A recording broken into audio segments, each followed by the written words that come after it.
Tensi Hotman naik kala Teddy Minahasa dituntut hukuman mati. Mengajukan nota pembelaan dan sesuai dengan kesepakatan pada sidang terakhir 2 minggu lalu, hak yang sama, mohon agar hak yang sama diberikan kepada kami untuk mengajukan pembelaan dalam 2 minggu lagi. Waktu itu majelis hakim sudah berjanji. Terima kasih. Kalau 2 minggu tidak dikabulkan. Nah, dalam hal seperti ini, maka jaksa melihat perkembangan dinamika putusan yang kemarin Pak Kapolsek 17, Bu Linda 18, Pak AKP Dodi 20, jaksa sudah menitik beratkan pada sebagai aktor berarti lebih berat, yaitu adalah pidana mati. Jadi sudah tepat. Pidana mati, tepat sekali, karena sekarang negara darurat. Ya jelas dong, kalau dihukum mati ya kita tadi tensinya agak sedikit naik, itu wajar dong. Kita kan harus setia sama klien pada saat itu, gitu loh. Dan sejak 28 September sudah tidak ada chatting antara Teddy dengan Dodi dan sebagainya. Benar-benar tidak ada lagi chatting. Kalau Dodi mengatakan iya, berarti itu namanya satu saksi, dan satu saksi bukanlah saksi. Jadi hampir semua yang dituduhkan tersebut tidak ada saksinya. Tidak ada saksi yang menyatakan bahwa Teddy terima uang yang 27 berapa itu?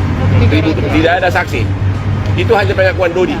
Barang sitaan loh Mbak, barang sitaan yang harus dikelola dengan baik, yang harus dirampas, kok dijual 5 kilo lagi.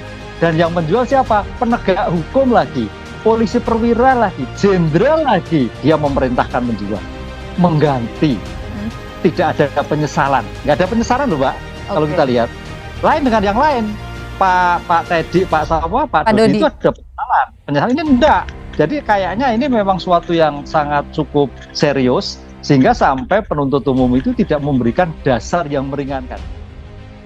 Penasihat hukum terdakwa kasus narkoba Teddy Minahasa Hotman Paris Hutapea merasa tekanan darahnya naik kala mendengar kliennya dituntut hukuman mati oleh jaksa penuntut umum. Jelas dong kalau dihukum mati, tensi kita agak naik itu wajar, kan pada saat itu masih mikirin klien, kata Hotman usai persidangan di Pengadilan Negeri Jakarta Barat Kamis 30 Maret. Kendati begitu, ia tidak merasa kaget atas tuntutan yang dijatuhkan oleh JPU atas kliennya itu. Kalau melihat Dodi 20 tahun, sudah rada-rada mikir ke sana, ujarnya. Namun Hotman menyebutkan akan tetap menghormati proses hukum yang berjalan dan menyerahkan sepenuhnya putusan nanti kepada majelis hakim. Dalam perkara ini, JPU menuntut Teddy dihukuman mati.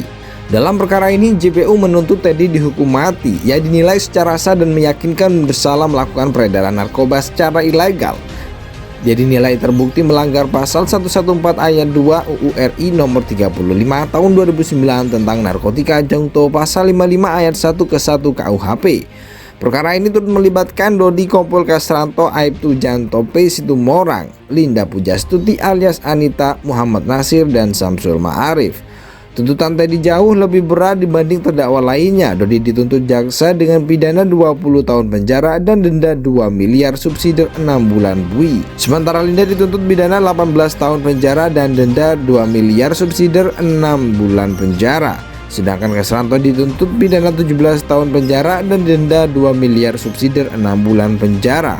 Penasihat hukum terdakwa kasus narkoba Teddy Minahasa Hotman Paris Hutapea merasa tekanan darahnya naik kala mendengar kliennya dituntut hukuman mati oleh jaksa penuntut umum. Jelas dong kalau dihukum mati, tensi kita agak naik itu wajar, kan pada saat itu masih mikirin klien, kata Hotman usai persidangan di Pengadilan Negeri Jakarta Barat Kamis 30 Maret. Kendati begitu, ia tidak merasa kaget atas tuntutan yang dijatuhkan oleh JPU atas kliennya itu. Kalau melihat Dodi 20 tahun, sudah rada-rada mikir ke sana, ujarnya. Namun Hotman menyebutkan akan tetap menghormati proses hukum yang berjalan dan menyerahkan sepenuhnya putusan nanti kepada majelis hakim. Dalam perkara ini, JPU menuntut Teddy dihukuman mati. Dalam perkara ini, JPU menuntut Teddy dihukum mati. Ia dinilai secara sah dan meyakinkan bersalah melakukan peredaran narkoba secara ilegal. Dia dinilai terbukti melanggar pasal 114 ayat 2 UU RI nomor 35 tahun 2009 tentang narkotika junto pasal 55 ayat 1 ke 1 KUHP. Perkara ini turut melibatkan Dodi Kompol Kasranto, Aibtu Janto P. Situmorang, Linda Pujastuti alias Anita, Muhammad Nasir, dan Samsul Ma'arif.